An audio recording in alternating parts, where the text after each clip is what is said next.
In today's show, we're going to be talking Los Angeles Lakers with the host of the Locked On Lakers podcast, Michael Bolton.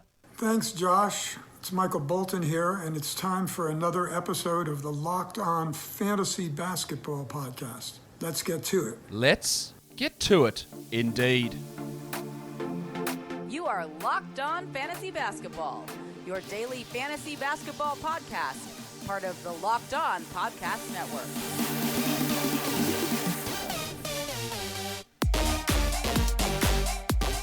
Hello and welcome to the Locked On Fantasy Basketball podcast brought to you by Basketball Monster. My name is Josh Lloyd and I am the lead fantasy analyst at basketballmonster.com and at Yahoo Sports Australia. And you can find me on Twitter as always at redrock_bball and on Instagram at Locked On Fantasy Basketball. We are here to talk Lakers today, a very interesting team that is extraordinarily different to what they were last year. So let's talk about the Los Angeles Lakers. All right, so let's bring him in now. One of the hosts of the Locked On Lakers podcast, Brian Kamenetzky, is here with me. Brian, welcome to the show for the first time. Hey, Josh, nice to be here. Thanks. So we're going to talk about this Lakers team, which is, as I just said in my intro, extraordinarily different to the team that was there last year, with basically the whole roster changed over. There's about 4 or 5 guys, I think, that are the same players that were there last year. And there's lots for us to get into. Let's get into it straight away. Let's start with, as I start all these shows, with the host telling me what they think the opening night projected starting 5 is going to be. Well, I mean, obviously for the Lakers, it's going to be the big 3. Russell Westbrook, now your point guard, Anthony Davis, and LeBron James. And then it's a matter of figuring out who the other 2 guys are. I think ultimately they'll at least pretend that Anthony Davis is going to, have a center around him a little more often than not. So that means Marc Gasol starts, because in a world with Russell Westbrook, you need somebody who can step away from the basket. Of the 2 centers the Lakers currently have on the roster, Marc Gasol and Dwight Howard, from a fit standpoint, Gasol makes, light years more sense. So I think he is currently the starting center, and, assuming he's on the roster, will remain so. And then I think, given Frank Vogel's preference for defense, he goes with Kent Bazemore at the 2. Especially if Bazemore starts the season shooting well, over 40% last year with Golden State. If that continues, his ability to defend gets him in the starting lineup. We'll talk about that Bazemore spot in a second. Is Marc Gasol actually going to play? Because we hear he's coming back, and then there was whispers that maybe he's not coming back, and he's a little bit unhappy perhaps with the Andre Drummond situation from last season. Do we have any definitive proof that he's actually returning this season? Well, he has a contract. He could if retire, though. He could retire. You're right. Andy and I actually talked about this on Tuesday's show. Like, there's enough going on here where, earlier in the summer, there was the news that the Lakers had kind of dangled him perhaps to Minnesota, really just to dump his salary. And now that he might retire, and then that they're interested in DeAndre Jordan, which makes 0 sense, particularly if Gasol is still on the roster. It doesn't make a lot of sense anyway, and we could talk about that if you want. But there's enough going on here that makes me think that either the Lakers would love to get out from Gasol's contract, whether because they want somebody else or whatever it might be, or that Gasol just doesn't want to come back. But right now, he's on the team. But yeah, you're right. That is a major thing that could change before the beginning of the year. We're well aware their best center is Anthony Davis, but you're right that if they are going to start a nominal center next to him, it is Gasol, because a Howard combination with Westbrook out there is pretty rough. But let's go that last spot.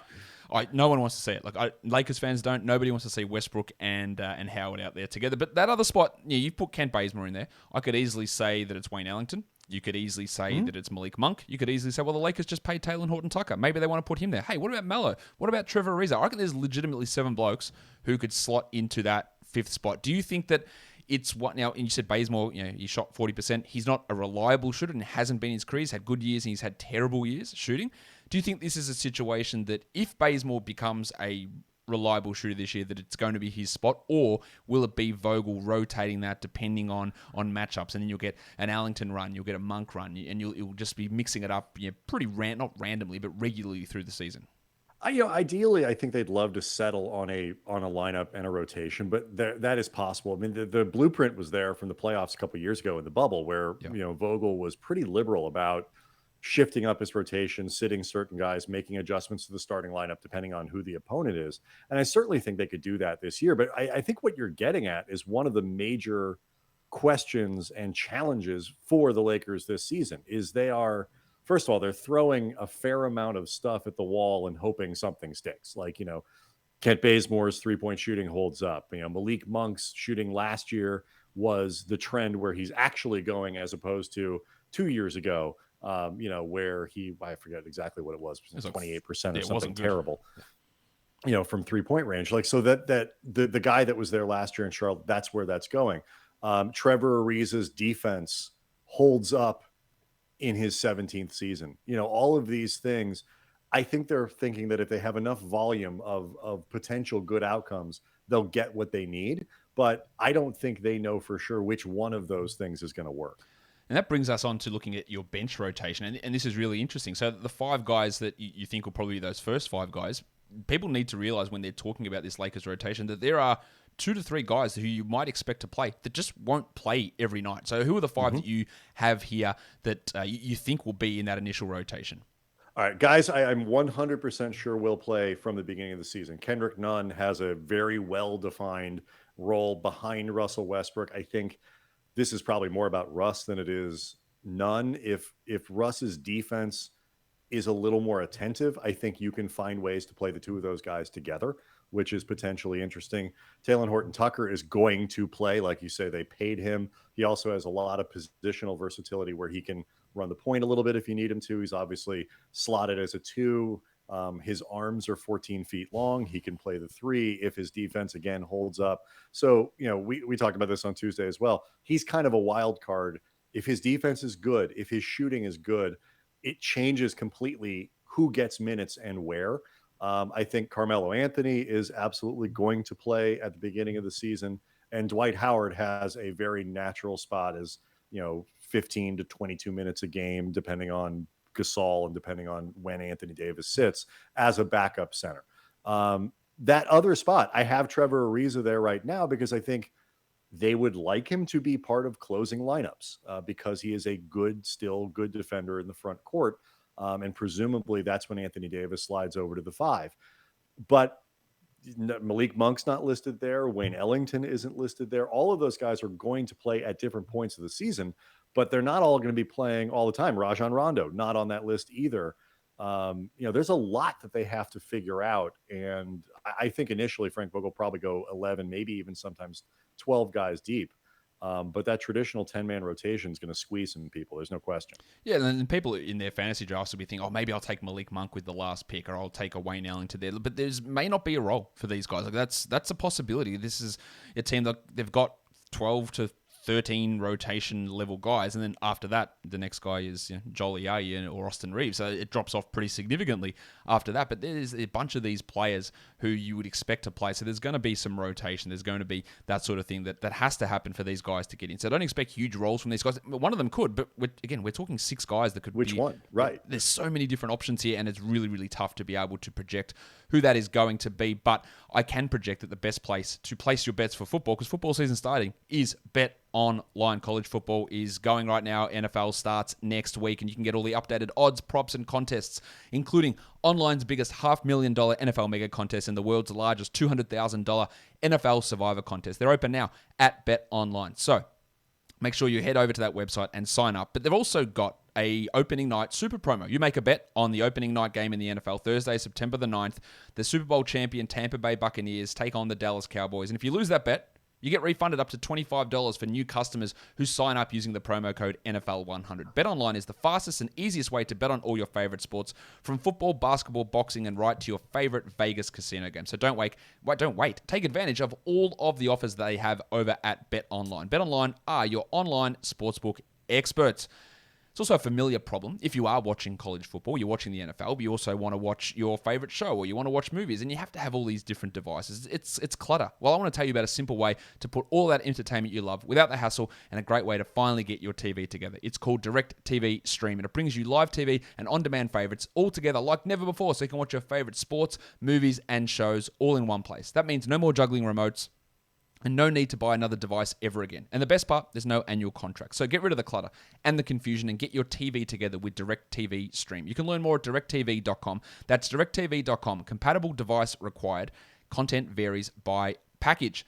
Let's talk injuries, Brian, because, of course, one of the big things that went through this Lakers team last season was the injury to Anthony Davis, where he sat out big chunks at the end of the regular season, came back in the playoffs, and then was hurt again with this Achilles/calf issue. Any updates on that? Do we expect it to be a problem heading into the season? No, I mean, presumably he's going to be healthy. The Lakers, I think one of the mistakes that I know I made, and I think a lot of people made when, I drafted 83rd in my league last year, was profoundly disappointed, was I expected him to kind of come out of the bubble with this drive to win an MVP and just be, put up huge numbers. And I think a lot of people underestimated the impact of that short offseason on him. He never really was healthy coming into the season. He got banged up, like you say. This offseason, though, has been much longer. The Lakers obviously exiting faster in the playoffs. He should be healed and good to go. I have seen nothing, heard nothing that indicates that physically he wouldn't be right for the beginning of the season.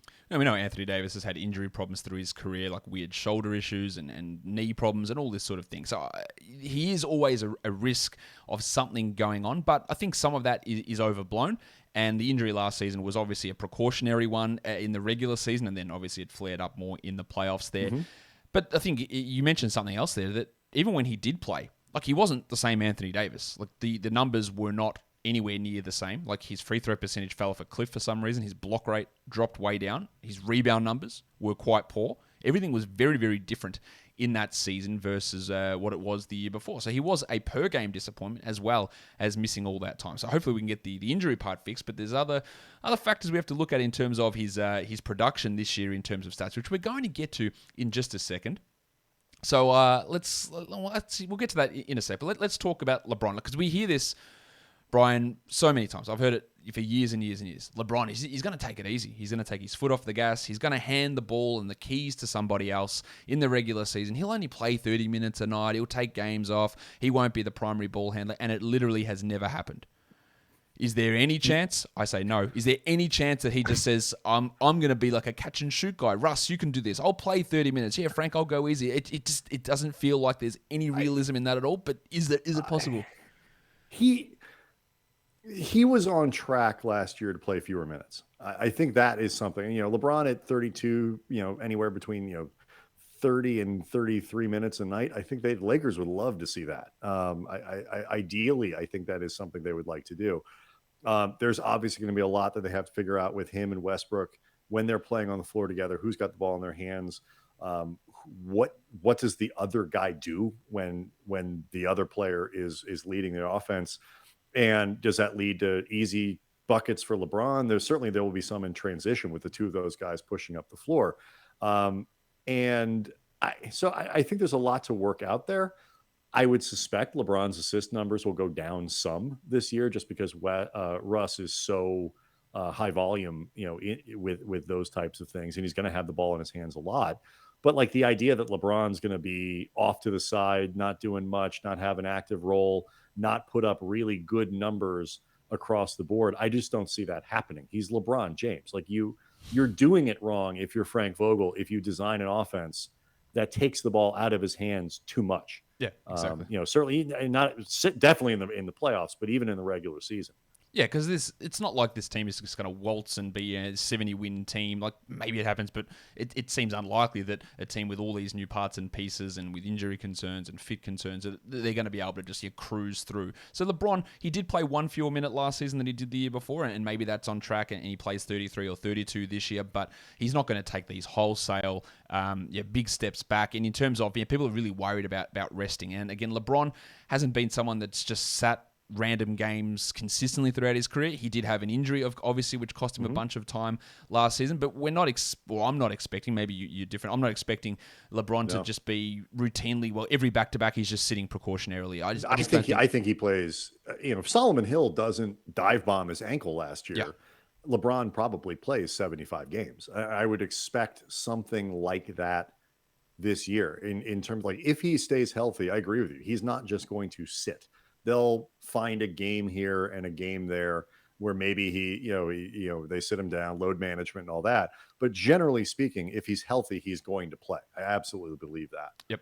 I agree with you 100%. Because people have this idea, well, now they've got all these guys, they'll just keep them healthy for the playoffs. And in general, that's just, unless they're hurt, like, that's just not something that happens regularly. But you got to play. And also, like, the Lakers have, you mentioned it, they have like 9,000 new players. So you can't just preserve everyone until the postseason and then magically turn it on and expect this thing to work the way that it's supposed to in the playoffs. Like, I remember a couple of years ago, we thought that's kind of how the Lakers would go. They'd go real slow with LeBron and AD. They'd be careful with everyone. They came out really hard out of the gate, pushed very hard, and played a lot of minutes with guys to try to get the team on the same page and together. And the Lakers have a lot of rotation decisions they have to make, a lot of lineup calls that they have to figure out, and they need guys on the floor together. Like, I think if they can't find 60 ish games with Westbrook, Davis, and LeBron in the lineup together, that could hurt them a lot in the playoffs. And so I think they're going to play. They'll be careful, but those guys are going to play. I agree 100% with that. Now, it's been a lot of memes, Brian, about the age of this team and every player coming in who is, well past their prime. 2012 All-Star type scenarios here with, Trevor Ariza. Rajon Rondo's only the 6th oldest player on the team. Jesus Christ. Yeah, okay. Right. So, like, Westbrook's an injection of youth. Wow. Westbrook's almost 33. Ariza's 36. Melo's 37. Wayne Ellington's 34. Dwight's almost 36. Marc Gasol is 36. Rondo's 35 and a half. Kent Bazemore is amazingly 32. Yes, they did bring back Horton Tucker, who's only 20. Kendrick Nunn is 26. And Anthony Davis is smack bang in the prime of his career. But these are a lot of old players who are clearly nowhere near their best level. Is this just having so many, or relying upon so many guys who could, and some of them have already fallen off a cliff, but could even further fall off a cliff, like having all of these guys with very little upside for them to have breakouts or to improve or to surprise? Is that a concern with structuring this roster this way with just all of these older players? It is, and it isn't. It is because fundamentally, it isn't, I would say, because fundamentally it's still about LeBron, AD, and Westbrook. And LeBron is not your ordinary 37-year-old or 36 or whatever. No, he doesn't count. He doesn't count. And so, Westbrook, I think there is some concern about Westbrook just because his game is built so much on that force and athleticism and the sheer will that he plays with, that any drop off in speed and athleticism hurts him more than it might hurt other players. But yeah, I think there is a concern. Like I mentioned it before with Trevor Ariza, for example, they're, I think, planning for him to play a significant role defensively in fourth quarters. Like, is that a good idea? Hopefully, I think they think it is. Carmelo Anthony, they're not relying on for defense, but they expect him to be a legitimate floor spacer, and they can do that. But like, you can't play him late in games most of the time. So they're going to have to figure out how to keep these guys healthy through the season and give themselves the best opportunity to win. If one of their big three gets hurt or isn't playing well or whatever, it doesn't really matter if, Wayne Ellington is too old.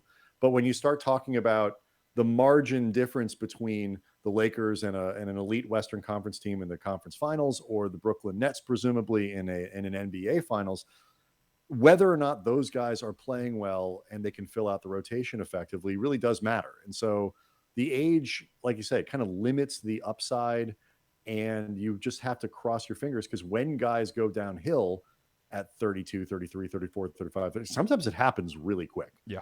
And so I think that's the concern. Now, Brian, I ask this question to every guest who's on the show. Who can you fix your own car? Well, if I had one of those fuel pumps from rockauto.com, maybe. Yes.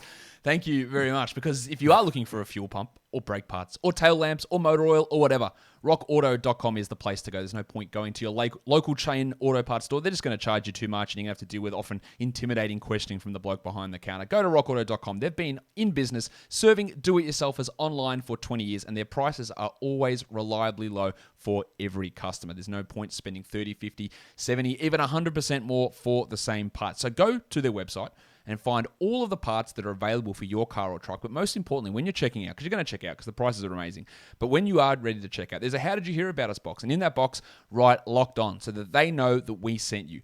Amazing selection, reliably low prices, all the parts your car will ever need. rockauto.com. Secondary question, Brian. What's your favorite Built Bar? I like the Cherry Barcia.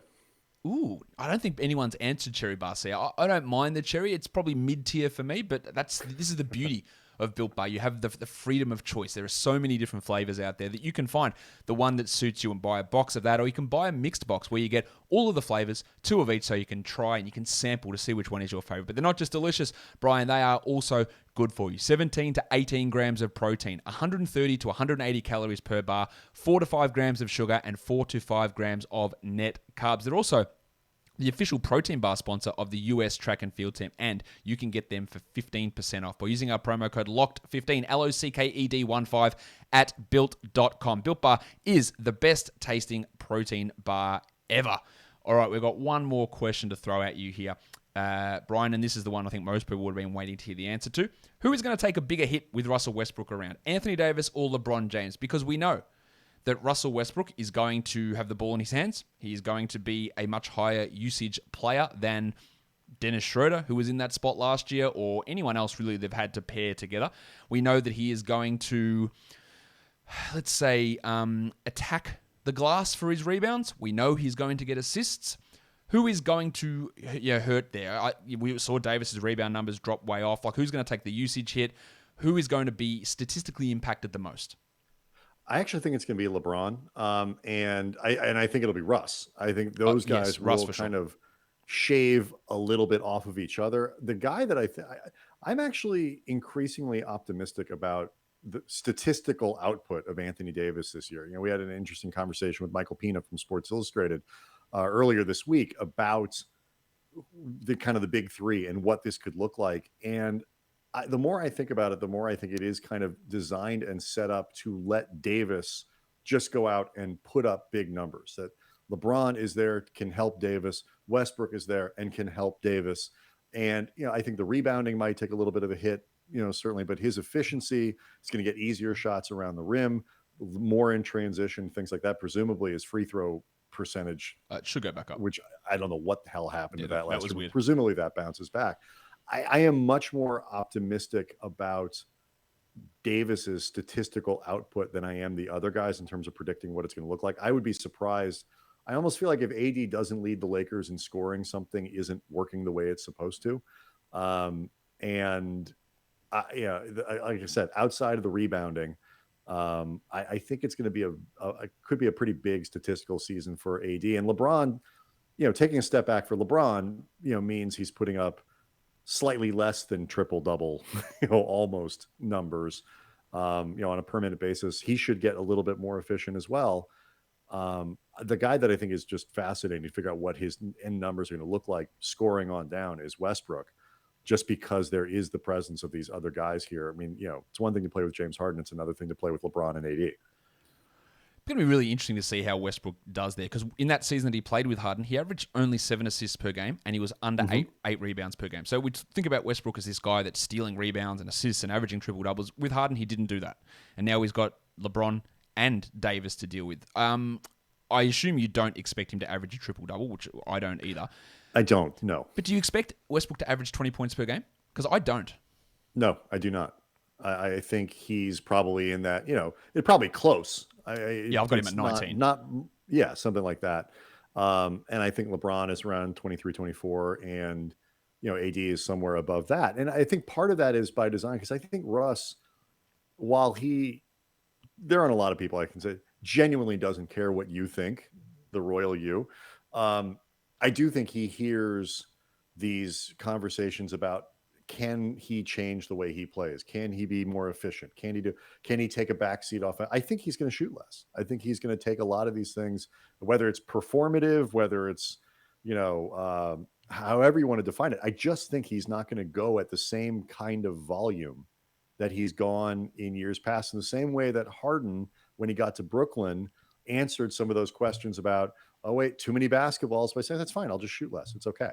And I think we'll see a little bit of that from Westbrook this year. Yeah, Harden just basically said, I'll just be John Stockton then, and I'll just average 12 assists per game. And Westbrook, right, until you need me, and then I'll put up 48 or whatever. Yep, and I hope that Westbrook can, because my problem, and people think that I hate Russ, and I don't at all. I think he's fantastic, and he used to be one of my favorite players. But the thing that frustrates me with Westbrook is when you see him dribble down and take a contested 2 with 18 seconds on the shot clock with 3 guys on him. You go, look, there's no need for that. That's just foolishness. Like, you can be a guy that attacks the rim and get there, but if you can't, like, the decision making of knowing what shot you should and shouldn't take has been my problem with him over recent years. And if you can get that part ironed out, where if you've got Anthony Davis and LeBron there and you're taking triple team fadeaway 2-pointers with 18 seconds left, then you're going to be frustrated. But if you can iron that out, then his numbers are going to be fine. Yeah, and so much of this is what makes it fascinating to me is so much of this is about Russ. Yeah. It's about Westbrook. Like, it's not, I mean, he's not going to become a good 3-point shooter. That's not going to happen. But the rest of it is just choices that he makes, and then defensively, like,